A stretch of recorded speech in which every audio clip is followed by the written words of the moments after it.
चलिए दोस्तों, मैं देवेश कुमार पाठक एस्ट्रोलॉयर आप सभी का अपने YouTube चैनल अल्टीमेट ज्योतिष गुरु में हृदय से वंदन करता हूं। एक महत्वपूर्ण वीडियो दे रहा हूं मैं आपको। सीरीज आपको दे चुका हूं मैं कोरोना वायरस के बारे में, कोविड-19, जो मैंने 19 नवंबर 2019 को दिया था। अभी क्या है, अभी परिस्थितियां आप देख रहे होंगे पूरी दुनिया में विकराल होती चली जा रही। आगे बढ़ने से पहले मैं एक महत्वपूर्ण पॉइंट आपको बताना चाहूंगा कि कई दुनिया से लोग जो हैं वो हमारे पास मैसेजेस भेजते हैं कि गुरुजी कुछ ऐसा बताइए जो पॉजिटिव हो, क्या सब कुछ खराब होने वाला है, क्या परिस्थितियां हैं, क्या कोई अच्छी खबरें हैं, अगर हैं तो जरूर दीजिए। देखिए, ऐसा है कि अच्छी खबरें बस अब यही हैं कि आप सांस ले पा रहे हो और आप जी पा रहे हो, क्योंकि जो परिस्थितियां हैं विपरीत है। अब अगर मैं आपसे कहूं सब कुछ अच्छा हो जाएगा, चिंता मत करिए, पूरी दुनिया में हर व्यक्ति के पास सौहार्द होगा, हर व्यक्ति के पास संपन्नता होगी, देशों में मित्रता होगी, बस अब चिंता मत करिए, सब कुछ होने वाला है, तो वास्तव में मैं झूठ बोलूंगा, क्योंकि ऐसा कुछ होने नहीं जा रहा है। ये बिल्कुल भी ऐसा नहीं होने जा रहा है। इसलिए आप लोग समझ लीजिए, ये सब कालखंड होते हैं, समय चक्र होते हैं। महाभारत हुआ था, है ना, फिर बड़े बड़े प्रथम विश्व युद्ध हुआ, द्वितीय विश्व युद्ध हुआ। अब उस समय द्वितीय विश्व युद्ध में आप कहें क्या कोई ऐसा रास्ता नहीं है जो शांति का रास्ता हो। अब शांति का रास्ता अगर होता तो युद्ध कोई करे ही क्यों। तो इसलिए ये परिस्थितियां एक्चुअली धीरे धीरे धीरे मैच्योर होती हैं। तो इसलिए प्लीज, जो होना है हम वही बता रहे हैं और वही आप देख रहे हो, घटनाक्रम लगातार होता चला जा रहा है। तो अब इस वीडियो में मैं क्या बताने जा रहा हूं आपको, वो और ज्यादा हो सकता है, आपको दुखद हो सकता है, लेकिन जो है वो है। चलिए बढ़ते हैं आगे। आगे बढ़ने से पहले अगर चैनल सब्सक्राइब नहीं किया है तो प्लीज चैनल सब्सक्राइब कर लीजिए, क्योंकि इस पर मैं आपको यूनिक वीडियोस देता हूं, समय से पहले देता हूं, जो कभी भविष्य में घटित होने वाली घटनाएं होती हैं और आप देखते हैं कि वो घटनाएं भविष्य में घटती हुई पाई जाती हैं, आगे या पीछे। तो चलिए, अब ये जो कोविड-19 था, ये कोई चांस नहीं था, कोई बाई चांस नहीं था। मैं फर्स्ट डे से आपको बोल रहा था कि ये बहुत बड़ी कॉन्स्पिरेसी है, और मैंने कॉन्स्पिरेसीज के कई खंड दिए हैं, जिसमें समुद्र के थ्रू दिया है, जिसमें मैंने बोला है कि कुछ ऐसे विशेष तरह के आयाम बनाए गए हैं जिनको ट्रैक करना मुश्किल है, जिसमें मैंने और बताया है कि कुछ इस तरह के महत्वपूर्ण एपरेटस बना लिए गए हैं जो 1, 2, 3 दुनिया में करोड़ों लोगों को प्रभावित कर सकते हैं। पीछे हमारे सब वीडियोस पड़े हुए हैं। आपको याद होगा, एक मैंने दिया था बीच वीडियोस, एक रोबोट और सब कुछ खत्म। यस, वही परिस्थितियां हैं कि ये एक बहुत बड़ी तैयारी की गई है। ये कोई 1-2 दिन की तैयारी नहीं है, और इस तैयारी के बारे में आप जितना सोच सकते हो उतना कम सोच पाओगे, क्योंकि ये इतनी बड़ी तैयारी है। हो सकता है कि इसमें कुछ ऐसे लोग मिले हुए हों जिनके बारे में शायद गणना अभी किसी के जहन में ना आ रही हो, और ये इतनी बड़ी एक कॉन्स्पिरेसी, तो अब यहां से वापस आना मुश्किल है।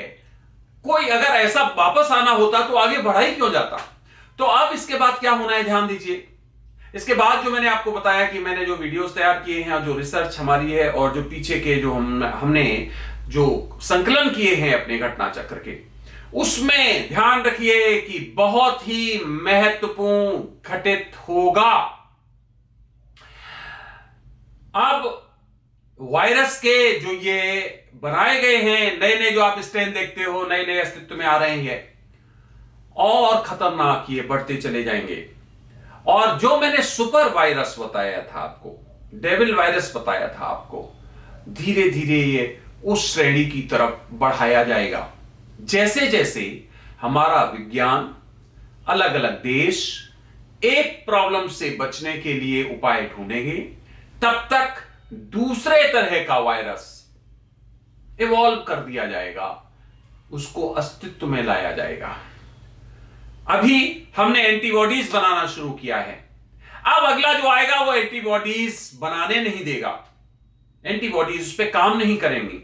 फिर जब हम उस पर कुछ और काम करेंगे, तब फिर तीसरी चीज। इसका मतलब क्या हो गया कि ये पूरा प्लान्ड वे में किया गया है, ये पर चांस नहीं है, बाय चांस नहीं है। मैं चीख चीख के चिल्ला रहा था, याद होगा आपको, कि ऐसा हुआ है दुनिया के लोगों, मैं बता रहा हूं, चाइना ने पूरा बायोलॉजिकल वॉरफेयर करने के लिए पूरी प्लानिंग कर ली है। जो भी उससे युद्ध करेगा उसने क्या क्या करना है, हमारे बहुत अनगिनत वीडियोस पड़े हुए हैं। क्या करेगा समुद्री क्षेत्र में, क्या करेगा पायलट्स के साथ, क्या करेगा और बाकी सेना के साथ, सब इस तरह की परिस्थितियां उसने पहले से तैयार कर ली। तो यहां से वापसी भूल जाइए, कोई मतलब नहीं। अब इसके बाद में क्या होगा कि कुछ ऐसे वायरस आएंगे जो इससे ज्यादा कठिन होंगे। तो आप भूल जाइए कि बेब कब आएगी, क्या होगा, ये बेब कोई है ही नहीं। और भूल जाइए दूसरी चीज की है एस्ट्रोलॉजिकल विवेचन की। अब ये राहु जो है टॉरस में है, या पहले जेमिनाई में था, अब टॉरस में है। जैसे ही एरीज में जाएगा सब कुछ खत्म हो जाएगा। नहीं, ये वर्णन मैंने आपको केवल पहले वीडियो में किया था, उसके बाद नहीं किया। जब मैंने कहा ये मैन मेड है, तो फिर आप समझ लीजिए मैन मेड पे एस्ट्रोलॉजिकल विवेचन कुछ नहीं कर सकता है।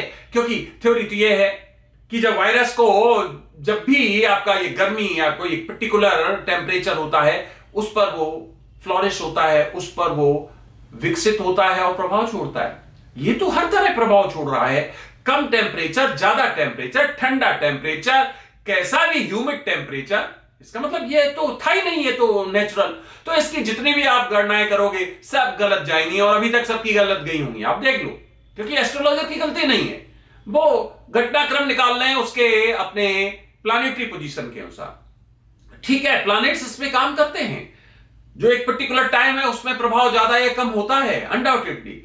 लेकिन जब मैन मेड है, जब ह्यूमन इंटरफेरेंस है, तो फिर हम इसका सीधा सीधा गणना नहीं निकाल सकते हैं। तो ध्यान रखिए, आगे परिस्थितियां और विपरीत होने वाली हैं। कई तरह के वायरस अस्तित्व में आएंगे, और ये जब तक एक फुल फ्लैश्ड वॉर नहीं होगा तब तक ध्यान रखिए दुनिया खतरे के मुहाने पर बैठी हुई है, और कुछ शक्तियों के द्वारा दुनिया को अपने इशारों पर नचाया जा सकता है, खत्म किया जा सकता है, बर्बाद किया जा सकता है। वो राक्षसी टेक्नोलॉजी तैयार कर ली गई है। आज का वीडियो नहीं है, मैं लगातार चिल्ला रहा हूं 2 साल से, और केवल यहां के लोगों के लिए नहीं, मैंने दुनिया के जितने भी हैं टॉप प्रेसिडेंट्स, प्राइम मिनिस्टर्स, सबको वीडियोस के थ्रू उनको इन्फॉर्म किया है, सुधर जाओ। अब जे देखो, जे परिस्थिति है उसी का एक्सटेंशन हो रहा है, आप देख रहे हो। और ये कभी भी दोबारा से फिर इमर्ज हो सकता है। क्यों? क्योंकि ये मैन मेड है, जहां उसका मर्जी होगा वहां स्प्रेड करेगा, जहां मर्जी होगा उसको कंट्रोल करेगा। अब दिखाने के लिए अपने यहां फिर किसी पर्टिकुलर सिटी में या किसी पर्टिकुलर खंड में दिखा देगा, हमारे यहां देखो बहुत प्रॉब्लम हो रही। क्यों?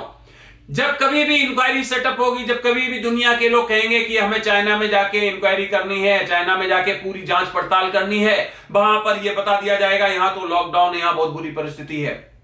और जब कोई नहीं वहां जाएगा तब वहां पूरी गतिविधियां चल रही होंगी, पूरा वहां ट्रेड एंड कॉमर्स चल रहा होगा, सब कुछ अच्छा चल रहा होगा। आप देख लीजिए, ये लगातार ऐसा होगा, शुरू से हो रहा है, आगे भी होगा।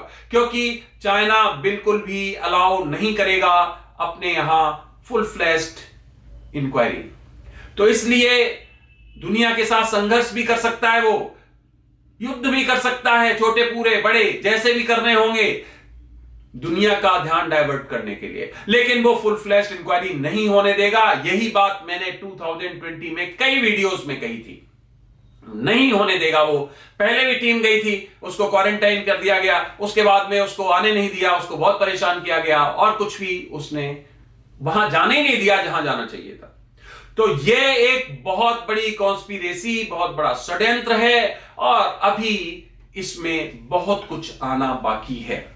ध्यान रखिए, 2020 से 2029 जो मैंने अलार्म दिया हुआ है, ये अलार्म बहुत ही भयंकर है। इसको सामान्य मत मानिए, क्योंकि अब मैं एक सीरीज दे रहा हूं वीडियोस की आपको, जिसमें बताने वाला हूं सबसे खतरनाक कालखंड कौन से हैं, उनमें क्या क्या परिस्थितियां सामने आने वाली हैं।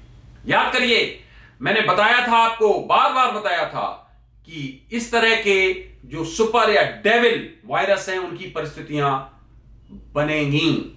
चाइना में भी यह परिस्थिति बनेगी। एक परिस्थिति यह आ जाएगी कि चाइना तो अभी ठीक है, उसने तो कर दिया जो करना था, लेकिन बाकी लोग चुप तो नहीं बैठे हुए हैं, जरूर उसकी प्रतिक्रिया होगी। और वो प्रतिक्रिया के बारे में भी मैं आपको बताऊंगा। और उस प्रतिक्रिया का फिर क्या होगा, इसका मतलब हम युद्ध के मुहाने पर जा रहे हैं, धीरे धीरे हम उधर की तरफ ही बढ़ रहे हैं जहां से वापस आना मुश्किल होता है, इम्पॉसिबल होता है। तो फ्रेंड्स ध्यान रखिए, 2026 से 2032 ये बहुत ही बुरा कालखंड है, और उसमें से 26 से लेकर और 29 तक का कालखंड जो मैं पहले ही आपको बता चुका हूं, पर्टिकुलरली बहुत ही डेंजरस है, जिसमें एक तरह की नहीं है, कई तरह की प्रॉब्लम्स आने वाली हैं। एक तरह की प्रॉब्लम नहीं है कि केवल वायरस संबंधित प्रॉब्लम, नॉट एट ऑल, कई और तरह की प्रॉब्लम्स हैं जो हमारे आज के जो हम विकास देख रहे हैं, जो हम कह रहे हैं कि हमने बहुत विकास, उसमें आप देखेंगे कि बहुत झटका लगने वाला है, बहुत उसमें जिसको आप कहोगे ब्रेक लगने वाली है, और बर्बादी ऊंचे स्तर पर होने वाली है। मैं वीडियोस देने वाला हूं आपको बहुत जल्दी, 2 वीडियोस देने वाला हूं जो आपको बताएंगे कि आगे की परिस्थितियां क्या होने वाली हैं। तो इस पर्टिकुलर वायरस के बारे में ये सोची समझी साजिश एक बार फिर कह रहा हूं, और छोटे पूरे युद्ध के लिए तैयार रहिए, क्योंकि दुनिया का दिमाग भटकाने के लिए ये काम किए जाएंगे। फुल फ्लैश इंक्वायरी नहीं होने दी जाएगी, साथ ही साथ नए नए वायरस अस्तित्व में आएंगे, अलग अलग स्टैंड के। ऐसा कहीं होता है? आप खुद सोचिए, अपनी तार्किकता, अपना जो भी आपके पास इंटेलेक्ट है, ऐसा कभी होता है कि कहीं एक जगह हुआ है वायरस, दुनिया में अलग अलग जगह नए नए स्ट्रेन्स आ रहे हैं, जब बिल्कुल खत्म हो रहा फिर आ रहा है, और फिर खत्म हो रहा फिर, और किसी भी टेम्परेचर पे आ रहे हैं, और अलग अलग तरह से लोगों को, खासकर उनको जो किसी पर्टिकुलर क्षेत्र में कंपटीटर हैं चाइना के, वहां आ रहा है, जो विकसित है वहां आ रहा है, वहां नहीं जा रहा है जहां पर उसको, इसका मतलब विषम जा रहा है, सम नहीं जा रहा है, पूरी दुनिया में बराबर नहीं जा रहा है। तो फ्रेंड्स ये बहुत बड़ी साजिश है, ये साजिश इतनी बड़ी है कि इसका पटाक्षेप भी होगा, और इसकी जरूर कोई कंक्लूजन होगी, इसका जरूर कोई निष्कर्ष निकलेगा, और वो निष्कर्ष जो है वो बहुत भयावह है, जिसके बारे में मैं एक वीडियो दे तो चुका हूं आपको, अगर याद हो, कि मैंने स्वप्न में देखा, सुबह सुबह मैंने ध्यान में देखा कि बहुत बड़ा कोई चाइना में भयंकर विस्फोट हुआ है। अब वो क्या है, वीडियो जाके देखिए, और उसका एक्सटेंशन भी मैं आपको बहुत जल्दी आगे देने वाला हूं। तो आपने ये वीडियो देखा, उसके लिए बहुत बहुत धन्यवाद, अपना अमूल्य समय दिया। मैं बहुत ही इंपॉर्टेंट वीडियोस देने जा रहा हूं आपको, जो होना है वो होना है, उसके बारे में हम आपको भरमा नहीं सकते हैं कि अब कुछ नहीं होगा, अब सब कुछ गलत निकल गया, नहीं। विकास एक तरफ चलता रहेगा, लेकिन जो विनाश होगा वो उससे कई गुना होगा, और वो हमें आपको एडवांस में बताना बहुत आवश्यक है। बीइंग एस्ट्रोलॉजर का काम ही ये होता है, आगे के समय को देखना और बताना। तो आपने ये वीडियो देखा, उसके लिए धन्यवाद। अगला वीडियो मैं जल्दी ही आपको महत्वपूर्ण किसी इशू पर देने वाला हूं। तब तक के लिए आप सभी को मेरी तरफ से नमस्कार। ओम नमः शिवाय।